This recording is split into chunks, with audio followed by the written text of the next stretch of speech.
नमस्कार, आप देख रहे हैं सिटीजन न्यूज ऑफ इंडिया और मैं हूं आपके साथ ज्योति कनौजिया। आइए नजर डालते हैं फटाफट खबरों की ओर। संसद के शीतकालीन सत्र के दौरान लोकसभा में केंद्रीय मंत्री मनसुख मंडाविया ने कहा कि देश में अब तक 86% लोगों को कोरोना वैक्सीन की कम से कम एक खुराक दी जा चुकी है। उन्होंने एनके प्रेमचंद्रन, राजीव रंजन सिंह, मनीष तिवारी व अन्य नेताओं की ओर से पूछे गए सवाल के जवाब में यह टिप्पणी की है। मुंबई की मेयर किशोरी पेडनेकर को जान से मारने की धमकी दी गई। उन्हें भेजे गए एक पत्र में कहा गया है कि दादा से पंगा लिया तो उन्हें अंजाम भोगना पड़ेगा। मामले में पुलिस जांच कर रही है। शिवसेना नेता किशोरी पेडनेकर को पिछले साल भी धमकी दी गई थी। सीडीएस बिपिन रावत व उनकी पत्नी मधुलिका रावत समेत कुल 13 लोग कुन्नूर के पास हुए हेलीकॉप्टर क्रैश में मारे गए थे। दिल्ली के कामरान मार्ग पर स्वर्गीय जनरल बिपिन रावत को श्रद्धांजलि दी गई, जिसमें गृह मंत्री अमित शाह, रक्षा मंत्री राजनाथ से लेकर राहुल गांधी, उत्तराखंड के सीएम पुष्कर सिंह धामी समेत तमाम नेतागण और तीनों सेनाओं के कई वरिष्ठ अधिकारी पहुंचे। रिंग रोड परियोजना में राया मोड़ से भलवाल क्रॉसिंग तक का पहला 46 किलोमीटर का हिस्सा अगले वर्ष मार्च अंत तक आवागमन के लिए शुरू होगा। मंडलायुक्त डॉक्टर राघव लंगर ने 58 किलोमीटर लंबी रिंग रोड परियोजना के 46 किलोमीटर के पूरे खंड का दौरा किया और विभिन्न स्थानों पर काम की प्रगति का निरीक्षण किया।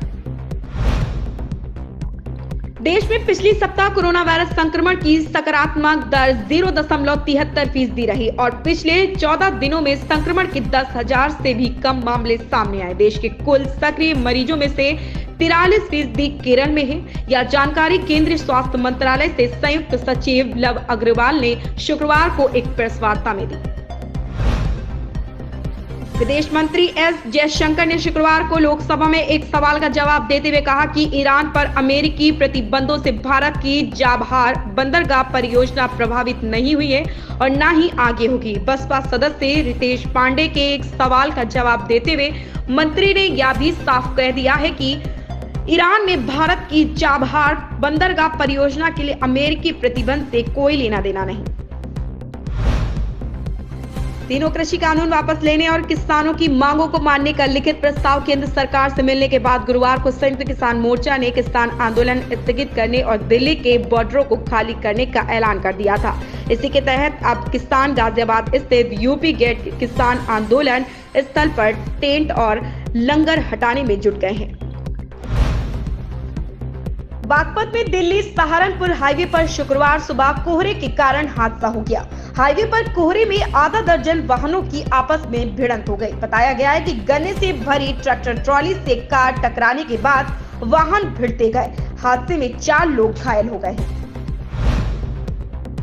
उत्तर प्रदेश के कानपुर देहात में पुलिस की बर्बरता का एक वीडियो सामने आया है, जिसमें बच्चे को गोद में लिए एक शख्स पर अकबरपुर कोतवाल वीके मिश्रा जमकर लाठी बरसाते हुए नजर आ रहे।